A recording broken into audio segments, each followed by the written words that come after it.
through this really quick. Try to do this 5 minutes. So 2018, 2019 shutdown compared to now. A lot of things to consider. One, back then, it was just like now. Republican House majority, Republican Senate majority. All right. Reason why they had an issue back then compared to now is the Affordable Care Act. Back then was the border wall, build the wall. The only reason why it changed, and again, another major difference to point out, was the government shutdown back then didn't start October. There actually was enough funding. There was emergency funding to get the government through all the way until December 22nd. And then the shutdown happened, and it was only for 35 days up until January. Now, main difference is the shutdown when the budget was supposed to be renewed by October 1st, this time just shut down right away. There was no use of funding. There was no laws that were put in place, which, mind you, the first 2018-2019 issue happened about halfway through the first administration of Donald Trump. With them, they had a whole fiscal year behind them, the fiscal year of 2018, in order to put rules in place to ensure that if there was a shutdown, that they would still be able to fund the government for an extended period of time. They were still able to reach into government funds to fund certain programs. They were able to reach into the past budget of 2018 for the fiscal year of 2019 while they deliberated in order to pay for government employees, to pay for benefits, Affordable Care Act, etc., while they argued over a border wall. Okay? And that only changed and was only resolved when they were able to have it was by the midterms, to shorten that, because again, smack dab right in the middle of the first administration, compared to now where this is only the first year. It's not smack dab in the middle. Midterms are a whole year out. So they have much more leverage with a House led by Republicans and a Senate led by Republicans. All right? So that's the big difference right there. It has nothing to do with COVID because, again, COVID happened after the shutdown. So COVID had nothing to do with this 35-day shutdown between 2018 and 2019. It only hit after, right? So that's the main thing. The other consideration is that because of the rules that the Republican majority set in place for themselves to make themselves look good during that first shutdown, because they were arguing over the border wall, they were able to fund programs for about 5 months, from October till March. We're talking about SNAP here, specifically now. And one other thing of note is that Democrats and some Republicans opposed the shutdown and passed multiple bills to reopen the government, arguing that the government shutdown amounted to taking civil servants hostage and that negotiations could only begin once the government was reopened. And it was only reopened because midterm elections happened and the Democrats were able to take back the House, therefore being able to pass the budget bill that the Senate, which was still a Republican majority, actually passed without funding for the border wall. So there was Republicans back then that were just like, this is ridiculous. Let's fund the government for the people because that's their job, right? Not because of a vanity project for some wall that, I mean, they were still able to get funding throughout COVID to do it, and they didn't do it, obviously. So that's the difference. Right now, we have the Affordable Care Act subsidies, which at this point don't exist because, I mean, one, the government shut down, and two, they haven't agreed on it. The subsidies ran out by this September. So when enrollment comes around, open enrollment, if this shutdown isn't resolved by November, that's one issue that people are going to see. The majority of Americans, or basically the lower percentage of people that rely on that, simultaneously, we don't have apparently funding for SNAP, which is the whole topic of today. So just a quick go through. I went through the numbers between that government shutdown, the SNAP benefits then compared to now. The amounts appropriated, 60.4 billion then, or about 62 to 63. I get different amounts when I look it up, but it's around 62, 63, or from 65 to 62 between 2018 and 2019, respectively. That's what was being spent. Wasn't requested, that's what was spent. even including the fact that they needed money for the shutdown. That's including that money because they reached into the previous year's budget in order to fund for SNAP for about 5 months after they technically shut down, but they didn't officially shut down. There was a whole reserve fund that was used that was not accounted for as well. That was not, I don't think it was refilled either. So that was destroyed during Trump's first administration. This is why we're having the issues that we're having now. This is why instantly the first month of the new fiscal year, it's just shut down because there's no reserve fund that they had previously. The rules are different than they had previously because the fiscal year, I mean, it's depending on Biden's administration fiscal year policies, but they didn't design it in such a way where, oh, well, we can just take from the prior year's budget. Typically, you don't do that. You don't have a rule saying, oh, we can just reach into the previous year's budget in order to fund for the government shutdown. That was only done as a one-time thing. Just it seems like a posturing move in order to make Trump more appealable, more likable, to lessen the severity of the government shutdown that they had to deal with by, I mean, 5 months. Almost a half a year was spent trying to figure out funding for a stupid border wall by holding, again, civil servants hostage, as they put it. Now compare the 60 billion to last year's spending and about this year's fiscal year spending, or 2025, is about 90 to 100 billion. When you compare the numbers, it's following inflation. It's a 30% difference, which food inflation, when you look at that, has been 30% from 2019 till now. So the expenditure is perfectly following that. Likewise, the amount of change for payments as well, monthly allotments for recipients, is also following inflation, so that's proper. The math is mathing correctly when it comes to the budgeting for SNAP, okay? Again, the only differences was the rules that were made by the Republican majority trifecta government, the first administration, in order to make themselves look good and to have a 5-month government shutdown, but then just call it 35 days because they were able to mess with the budget as they pleased. Whereas this time, they don't have that option. In fact, they don't need that option. They don't even want to talk about that option. Instead, they just want to say that we don't want to fund healthcare. Therefore, the government's going to shut down. Because it's not even about a renewal of benefit. I mean, it's not even about the immigration either. It's not even about the little nuances about who gets those benefits or not. It's about just the whole program itself, the Affordable Care Act. They just don't want to fund it anymore. They don't want to subsidize it, which this just, again, affects the 42 million people that now rely on SNAP benefits. And this is accounting for the most recent layoffs, these numbers, when we analyze 2025. So in conclusion, I mean, that's only showing us that the Republicans the fact that since July, they've only met, like the House have only convened about 20 times for the past 5 months leading up to, now.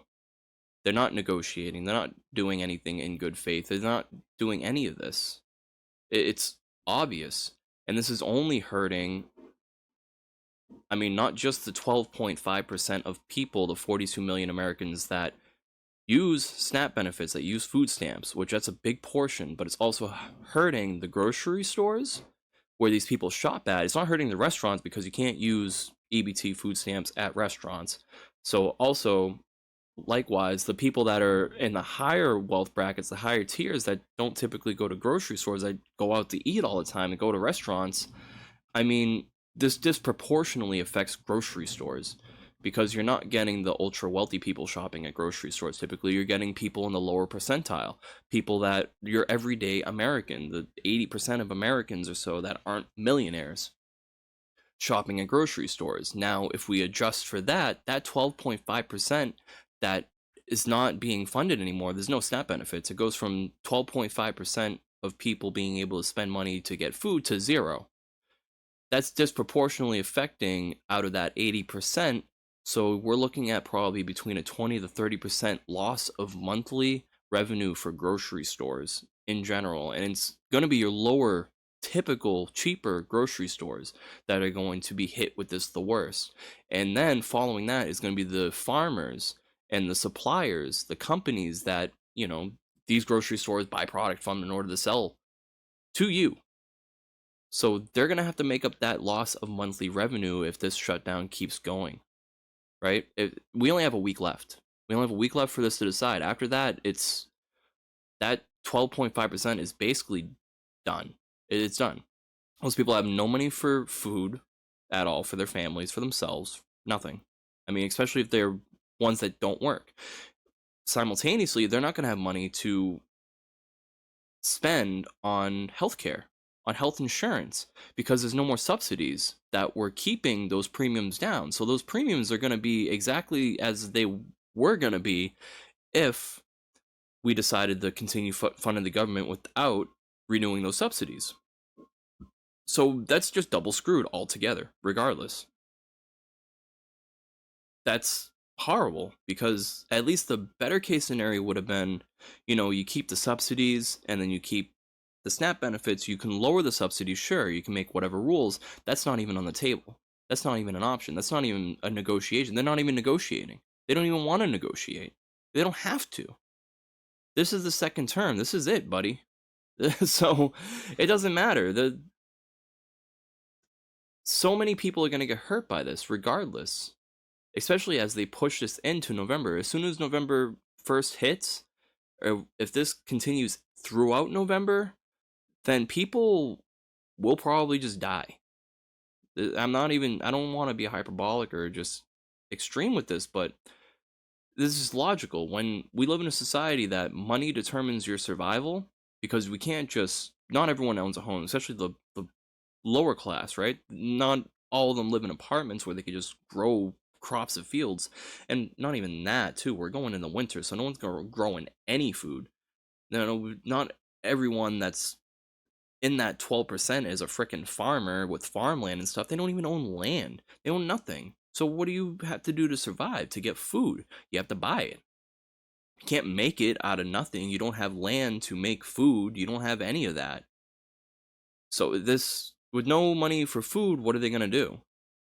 And then simultaneously, the grocery stores are going to have to go up in prices because they're losing at least like a quarter of their revenue without SNAP benefits being used at their locations. So they're going to have to adjust for that. That means both prices are going to have to go up at the grocery stores, especially the like Market Basket, Stop and Shop, like the lower tier ones. More so than Whole Foods, because, I mean, logically, you would think that anyone that has SNAP or EBT food stamps is going to go for more food, spend less money, you get more food. Whole Foods, you're not getting more food. You're getting better food, but you're not typically seeing people use food stamps at Whole Foods. Whole Foods is going to probably get hit, like about 12% maybe, if they do have typical customers, or maybe even less than that, compared to your typical grocery store that people go to. So, and not even just that, it's going to help, well, not help, it's going to destroy the farmers that are already suffering, which they could use that $40 billion that's going to Argentina. In fact, $40 billion, that $40 billion could basically pay for most of the SNAP program for next year alone. It could easily hold off all of this. They can have a shutdown until next July, and you'd still have money for SNAP. No problemo. If that 40 billion was being used to cover that, instead of being sent to Argentina, screwing over our farmers even more. Right? Because we're making a deal apparently where we're buying their farm products and their beef and stuff, just completely sidelining our farmers. So their survival's done because they're not getting any money. They can grow their own food and stuff. They can deal with that, but then they're going to have to pay taxes on their land. How are they going to pay taxes on their land? Mind you, with big giant acres of land, there's a lot of taxes that they have to pay. That's why they run, businesses to pay for that, so they can keep that land. Without income from the grocery stores, because 12% of the population just all of a sudden can't buy groceries anymore, and they're already struggling to even stay afloat, it's literally killing people. So It's the truth, it's the fact of the matter, and even if the Democrats were like, "Hey, screw the Affordable Care Act," fine. You're still killing people because no one's going to be able to afford healthcare. They'll then that 12% is then still going to have to decide, well, do I buy food or do I use all the money I have for healthcare? And granted, yeah, sure, they would have SNAP benefits and they would be able to get food, but then they can't afford rent. They can't afford to live anywhere. They can't afford to keep up with their car payments, their car insurance. That's it. It's done. They can't afford that. Can't afford $500 a month for health insurance. It's like half of their rent, if that. It depended on. Oh my god, it's so bad. So that's just a quick little summary between then and now, because clearly not enough people are really going over the numbers. Not enough people are seeing that this time around things are just a hell of a lot worse. Midterms are a whole year away. This isn't going to change anytime soon. There's no negotiations. There's no intent to negotiate or to change anything. It's just using this as a cudgel, as a tool to blame Democrats. Whoop de frickin' do. While meanwhile killing people off. You're starving people. And then also find out that you want to withhold food aid to people as well to top it off. So not even just a threat to SNAP benefits, just being erased, not being funded at all. When during their longest shutdown, they had funding for 5 months out of nowhere. But simultaneously, it's hurting grocery stores disproportionately. It's killing farmers. It's killing their businesses. It's probably killing them too. They're probably gonna have heart attacks if they fucking have to sell their farms, have to shut down their businesses. You're leaving people with less and less to be able to survive. You're pushing people into a corner where they're gonna have to either resort to committing crimes or resort to doing very, very bad things in order to just survive. Because how else are they going to get money? You can't expect them. I personally, I work 3 jobs, and well, 2.5, I guess, if you count this as a half job. And I'm not even getting paid from this. But I have a family to take care of too. This is affecting me as well. And I mean, I don't even know how I'm going to be able to afford food if we don't even get benefits. So, you know, especially healthcare too, because my family relies on. I don't even have health insurance personally. I had to make that decision already this year, whether buy health insurance or to eat. So I already had to give up that. And I mean, my daughter, my up and coming daughter as well, like they need health insurance. If there's no subsidies, we can't afford their health insurance, then what the fuck are we going to do? So this is all on the Republicans. There is no excuse. And this is threatening the existence of a majority of Americans. A large majority, more than the 12%, because it's affecting grocery stores too, which is going to affect the people that don't rely on these programs. It's affecting their jobs because the grocery stores have to lay people off or cut people off just in order to make ends meet to make up for that loss in revenue. It's all bad. So I don't know. Go check it out. This was a short, still 18 minutes long. Jesus Christ. It's just you can't cover this any quicker. I wanted to go for 5 minutes, but you know what it is, what it is. Go look the stuff up for yourself. I got another longer video that goes a little bit more in depth into the numbers, but overall it's bad. So that's my yap. Like, sub, comment down below what you think. This, I mean, it's terrible. They're killing people off. That's all there is to it. Is when we have a system that relies on money to survive, and then you withhold that money from a majority of the population, you're threatening their survival. That's just is what it is. And you can say, oh, well, maybe no one should have food stamps or affordable health care or whatever. Maybe they need to work for what they get. Well, then tell companies to pay more. I don't know, make it so that people can afford to live. and not expect them to have to work 80 plus hours and not have any time with their families, and not even have time for sleep. Like this, the amount of ignorance that is involved in this administration and the perspective of a lot of these issues, which, mind you, a lot of money is being spent on, I mean, a ballroom, about $250 million. 40 billion is being sent to Argentina, which that could easily fund Snap, for most of the year. Because last year's was about, well, expenditure was about 100 billion. 40 billion is almost half of that. So you can make the argument that's like about almost half a year of funding for Snap, easily. But then we also have to account for all the layoffs and stuff that are ongoing and that are going to exponentially rise because of, no Snap or no health care. Because the Affordable Care Act, too, is going to affect hospitals, because hospital workers need to get paid too. And if people can't buy health insurance, if they have to make that decision to go without health insurance, and they can't afford to go to the emergency room, but they have to go to the emergency room, they can't pay their bill, doctors aren't getting paid, hospitals aren't getting paid, they're losing more money. Even the insurance companies are going to be losing more money. So it's a lose, lose, lose, lose, lose situation. All for what? Just to own the libs? To make Democrats look bad, even though they're not even in control of any of this. They're not even the ones that can decide whether they can negotiate or not. That's up to the Republicans, and they clearly don't want to negotiate. And even if they did make the decision, you're still killing people. Like, and I'm not even considering, I mean, the able-bodied, right? I'm considering the people that aren't able to even work. You're just simply killing them. Because how the hell are they going to be able to afford a uptick in affordable care costs if they're not getting more Social Security?